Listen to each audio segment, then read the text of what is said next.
Hello बच्चों, let's read this question. The question says, why does carbon show anomalous behavior with the rest of the member of family?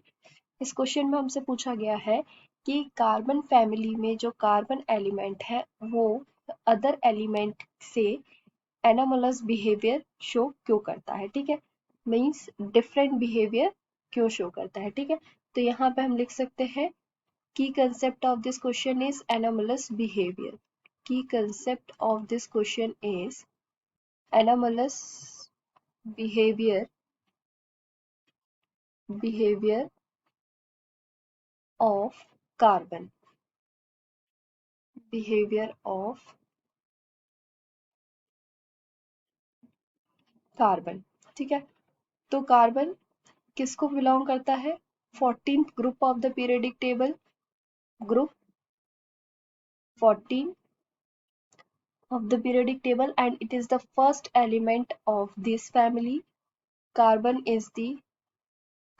is first member of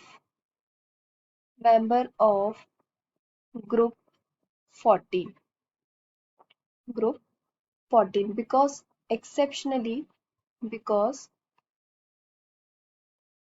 because exceptionally small atomic size, carbon का size क्या होता है? सबसे छोटा होता है. So here we write the small atomic size, small atomic size, and higher electronegativity, higher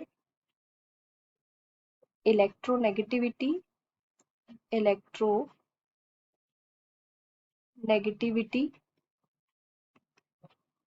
and higher ionization enthalpy, higher ionization enthalpy. So uh, there are electronic configuration of carbon is the atomic number is 6 and electronic configuration is 1s2, 2s2 and 3s2. ठीक है, तो यहाँ पे हमने देखा कि जो carbon का इलेक्ट्रॉनिक कॉन्फ़िगरेशन था, तो इसके आउटर मोस्ट ऑर्बिट में कितने इलेक्ट्रॉन्स प्रेजेंट है? आउटर मोस्ट ऑर्बिट में इसमें 4 इलेक्ट्रॉन्स प्रेजेंट है. ठीक है, this is 2s2 and 2p2. The electronic configuration is 1s2, 2s2 and 2p2. ठीक है, ये इसका इलेक्ट्रॉनिक कॉन्फ़िगरेशन हुआ. तो हमको पता है कि जो कार्बन की वैलेंसी होती है वो कितनी होती है? 4. और इसका ऑक्टेट कंप्लीट करने के लिए इसको कितने की रिक्वायरमेंट होती है? 4 की रिक्वायरमेंट होती है. ठीक है, 4 की रिक्वायरमेंट होती है, दैट मीन्स इसके सबसे ज्यादा इलेक्ट्रोनेगेटिविटी है. ठीक है, एंड हायर आयोनाइजेशन एंथैल्पी क्या होता है? अगर हम कार्बन की बात करें तो कार्बन के फर्स्ट ऑर्बिट में कितने इलेक्ट्रॉन्स प्रेजेंट हैं? 2 इलेक्ट्रॉन्स प्रेजेंट है, और रिमेनिंग 4 इलेक्ट्रॉन्स नेक्स्ट ऑर्बिट में प्रेजेंट है, 1, 2, 3 एंड 4.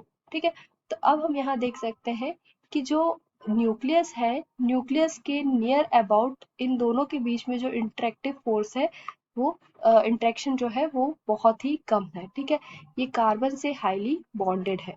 तो सॉरी, ये न्यूक्लियस से जो इलेक्ट्रॉन्स है, न्यूक्लियस और इलेक्ट्रॉन्स के बीच का जो डिफरेंस है वो बहुत ही कम है. ठीक है, तो ये जो इलेक्ट्रॉन्स है वो न्यूक्लियस से हाईली बाउंडेड है. ठीक है, तो इस जो आयोनाइजेशन एंथैल्पी क्या होता है? जो आउटर मोस्ट इलेक्ट्रॉन्स है उनको रिमूव होने में जितनी एनर्जी लगती है उसे हम आयोनाइजेशन एंथैल्पी कहते हैं. तो ये इलेक्ट्रॉन्स न्यूक्लियस के बहुत पास है, तो इसके लिए सबसे ज्यादा एनर्जी लगेगी. ठीक है, क्योंकि इन दोनों के बीच में जो अट्रैक्शन है वो बहुत ज्यादा है. ठीक है, तो अट्रैक्शन ज्यादा होने की वजह से जो इलेक्ट्रॉन्स है वो highly bonded with this nucleus. So higher ionization enthalpy shows by the carbon atom of this family. ठीक है, next point, absence of d orbital in valence shell. Absence of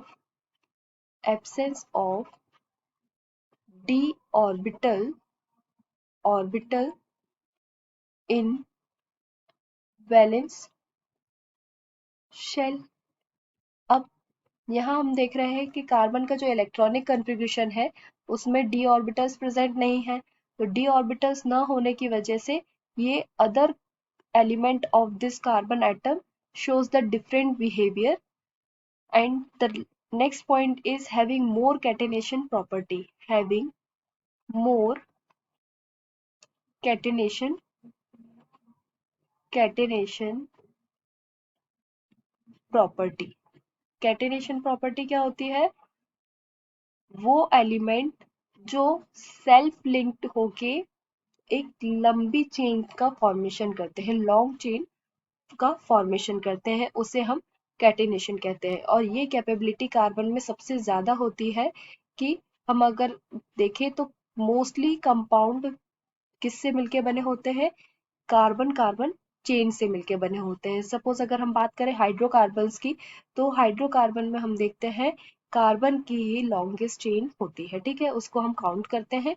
तो ये हमारा आंसर हुआ कि why the carbon shows the anomalous behavior with the rest of the family due to the small in size, higher electronegativity, higher ionization enthalpy, and absence of d orbital in the valence shell, and having more catenations property. So hope you understood it well. Best of luck.